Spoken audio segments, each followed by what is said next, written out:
Welcome students to Arts Quarter 1 Lesson 3.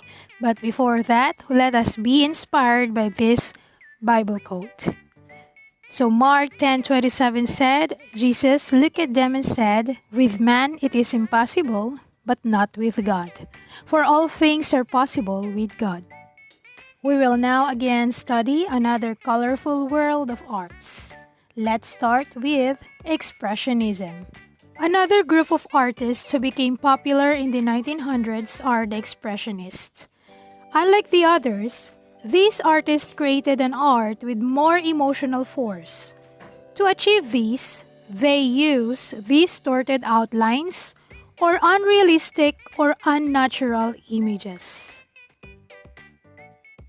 If we are going to compare the work of Expressionists to Impressionists, their works are not what we see in the physical world, but it all depends on the artist's imagination and feelings. So here are the different styles that emerged in the Expressionist movement. So we have Neo-Primitivism, Fauvism, Dadaism, Surrealism, Social Realism. Neo-Primitivism is a combined elements of the native arts in the South Sea Islanders and wood carvings of African tribes. Among the Western artists who adopted these elements was Amadeo Modigliani. Oval faces and elongated shapes of African arts can be seen in both his paintings and sculptures. Fauvism. Fauvism is a style of les fous, which means the wild beast in French. They are a group of early 20th century movement modern artists whose work emphasizes strong colors and visual distortion. Henri Matisse is the most important artist of Fauvism. And here are the examples of his artworks. Dadaism. Dadaism is a style characterized by imagination, remembered images, visual tricks, and surprises. The arts, poetry, and performance produced by Dada artists are nonsensical in nature. So take a look at this artwork made by Theoban Dasburg entitled Street Music. The Dadaism turned their back from the traditional style of art, leading to their art called non-style. Another art style is called Surrealism. Its name came from the term superrealism. It was a style that depicted an illogical, subconscious dream world that seemed to exist beyond the logical, conscious, physical one. Sa madaling salita guys, it is an artwork that clearly expressing a departure from reality. The artist seems like dreaming, seeing illusions, or experiencing an altered mental state. Magandang example dito guys is yung Alice in Wonderland if you are familiar. So si Alice gumawa ng sarili niyang mundo to be able to escape the reality. So, kung titignan natin dun sa movie, para siyang totoo, but then, she is only daydreaming. So, siguro yung iba sa inyo ganito din, right? Especially if you are emotionally unstable or kapag marami kayong problema. You create your own world or sometimes, may ini-imagine kayong imaginary friend. The last art style that we're going to discuss is called social realism. So, pag social realism, it expressed the artist's role in social reform. Here, artists use their works to protest against the injustices, inequalities, immorality, and ugliness of the human condition. The best example of artwork is the artwork of Ben Shahn entitled Miner's Wives. So this painting spoke out against the hazardous conditions faced by the coal miners after a tragic accident killed 111 workers in Illinois in 1947, leaving their wives and children in mourning. So sa painting na ito, ito yung naging way ni Benshan para iparamdam sa mga tao yung naramdaman ng mga naiwang pamilya ng mga namatay na coal miners.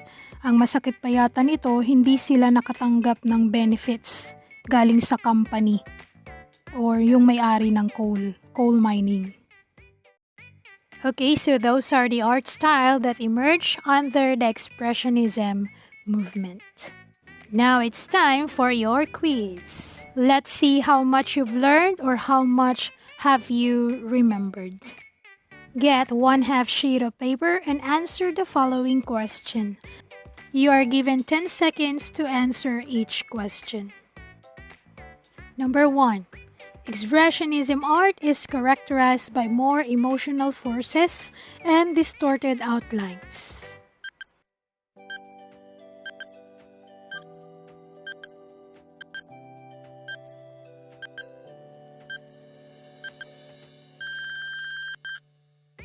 Number 2, Fauvism is a style of les fauves or wild geese in French.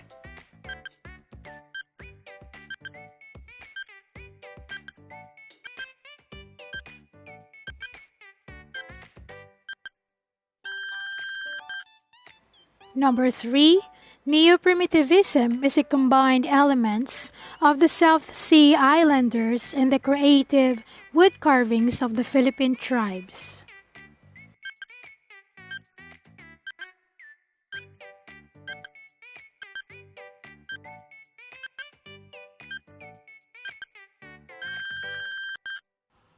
Number 4, Surrealism clearly expresses a departure from reality.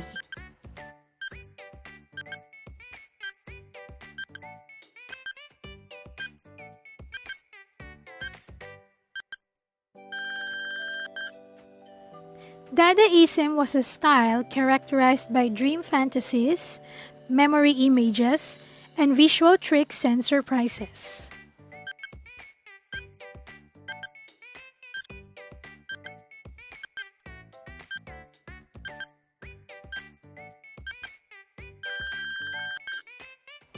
This painting is entitled Miners' Wives by Benshan. It is an outcry against the hazardous conditions faced by coal miners after a tragic accident killed 111 workers in Illinois in 1947, leaving their wives and children in mourning. Which art style does it belong? A. Neo-primitivism, B. Dadaism, C. Surrealism, or D. Social realism.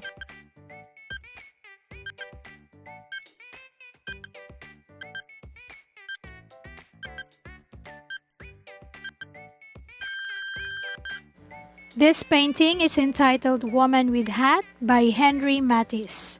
It shows bold, vibrant colors and visual distortions. From which art style does it belong? Is it A. Neo-primitivism, B. Fauvism, C. Dadaism, or D. Social realism?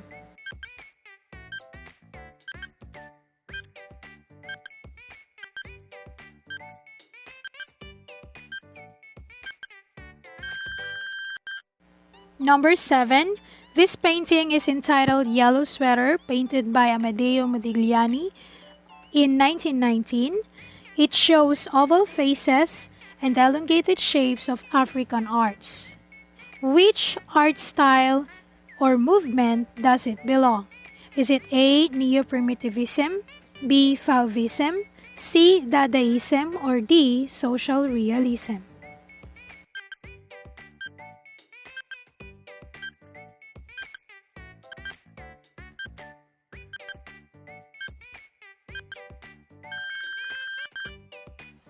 This artwork was painted by Salvador Dali and it is entitled Persistence of Memory.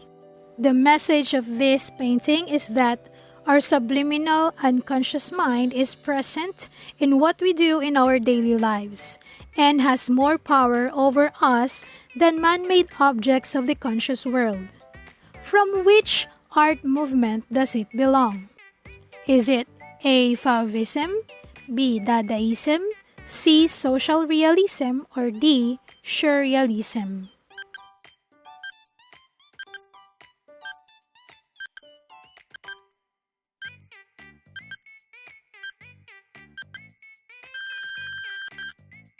Number 9 is a painting from Pablo Picasso entitled Guernica. So this painting is a statement against the brutality of war.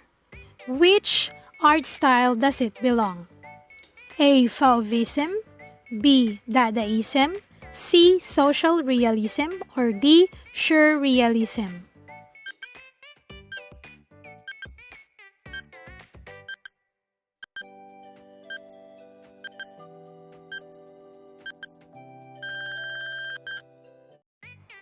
And for the last question, I will give you 2 minutes to answer.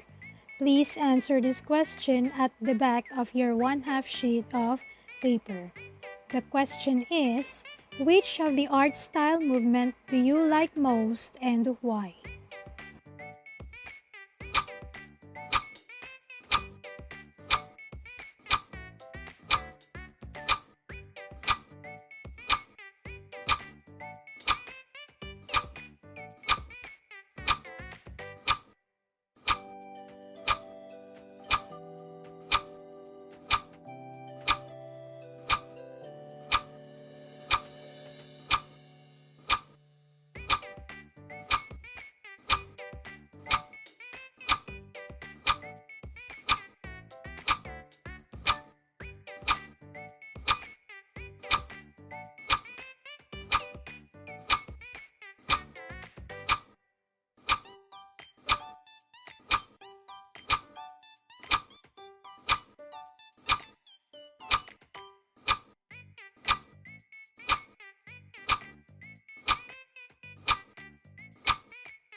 Now let us answer numbers 1 to 9.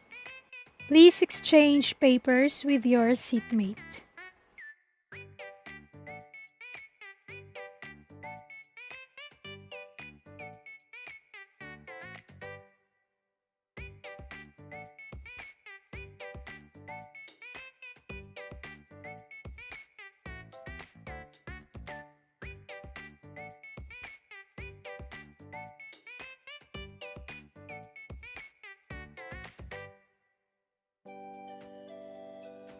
Okay, so now you're done checking. Please count the scores and then give back the paper to the owner. So that ends our lesson today. I hope that you enjoyed and thank you for your cooperation. Goodbye and God bless.